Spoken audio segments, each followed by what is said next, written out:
कुत्ता जो होता है डंडे को पकड़ना चाहता है। प्रवीण, तुम्हारे यहां बहुत सारे कुत्ते हैं, है ना? और सब कुत्ते आपके आवास में अभी निवास बनाए हुए हैं, क्योंकि उनका घर है। वो छलांग मार के ऊपर अपने आप घुस जाते, कोई से पूछते भी नहीं है कि अपन कैसे उनको वो घर समझते हैं। अब वो कुत्ता क्या करता है? डंडे को पकड़ता है। शेर डंडे को नहीं, बंदूक मारने वाले पर झपट्टा लगाता है, बंदूक पर नहीं। इसी तरीके से आप इस बात को तय कर लेना। क्या तय कर लेना है? आप इस बात को तय कर लेना कि आप सामने जिसे देख रहे हैं उसे निमित्त समझते हैं, और उस निमित्त को आप बुरा भला कहते हैं, पर अपने कर्म को नहीं देखते। जाने का किसको नहीं देखे थे? अपने कर्म को। क्योंकि कर्म का उदय जब अशुभ का आया तभी तो बेड़ियां डली, और जब शुभ कर्म का उदय आएगा तो बेड़ियां अपने आप काटेंगी। लेकिन भक्तामर के रचयिता मानतुंग आचार्य श्री ने बेड़ियां काटने के लिए भक्तामर नहीं लिखा।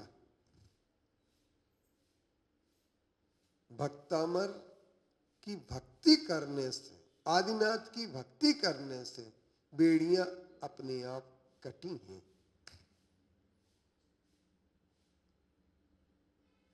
अड़तालीस ताले अपने आप टूट गए। ये भक्तामर स्तोत्र का चमत्कार है। ऐसा चमत्कार जब होता है, उस चमत्कार को भक्तामर के रचयिता मानतुंग आचार्य श्री ने किया, लेकिन इसके बाद भक्तामर इतने लोगों ने पढ़ा होगा, उनके जीवन में भी बहुत सारे चमत्कार आए हैं। क्योंकि 9वीं शताब्दी से लेकर के आज तक 1100 वर्ष व्यतीत हो चुके हैं। उन 1100 वर्ष में कितने लोगों ने इस भक्तामर को आजमाया होगा, और कितने लोगों ने भक्तामर का पाठ करके अपने जीवन में बहुत परिवर्तन लाया होगा। बस 2 दिन का भक्तामर और बचा, 48 दिन से ज्यादा हो चुके होंगे अपने, ये पक्की बात है। लेकिन एक ध्यान रखना, एक एक काव्य में क्या सार छुपा है। क्योंकि हर आदमी प्रतिकूलता से परे होना चाहता है, हर प्रकार की अनुकूलता चाहता है, लेकिन अपने 2 प्रकार के निमित्तों को नहीं समझता है। अनुकूलता जो मिलती है, वो अनुकूल निमित्त जो होते हैं, वो एक बाह्य निमित्त होता है और एक अभ्यंतर निमित्त होता है। अलंग शक्तिर भवितव्य तेयम हेतुद्वयाविष्कृतकारी लिंगाय अनीश्वरो जंतुरहं क्रियार्ताय संहित कार्येषु इति साध्यवादी।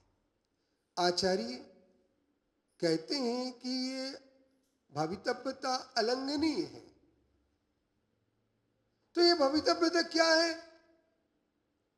अलंघनीय, अलंग शक्तिर भवितव्यतेयम हेतुद्वयाविष्कृत। 2 हेतुओं से कार्य होता है, एक बाह्य और एक अभ्यंतर। अब अभ्यंतर हेतु को महत्व दे लिया आपने, बाह्य को भी महत्व देना है और अभ्यंतर को देना है। अभ्यंतर निमित्त जो होता है, बाह्य तरोपाधि समग्र तेयम कार्येषु ते द्रव्यगता स्वभावा।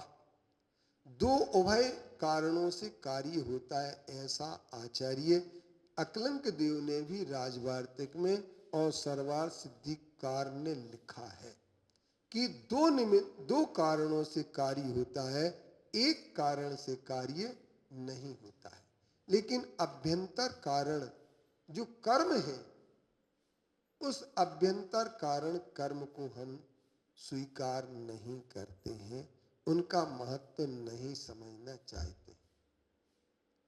बैरी को दोष देकर के बैर बढ़ाते हैं, बैरी को दोष देकर बैर बढ़ाते हैं, पर सबसे बड़ा बैरी कौन है? दो प्रकार के शत्रु होते हैं, एक बाह्य शत्रु और एक अभ्यंतर शत्रु। हम लोग जब अरिहंत की परिभाषा करते हैं तो ये कहते हैं अरिहंत। अरि माने शत्रु, हंत माने नष्ट करने वाले।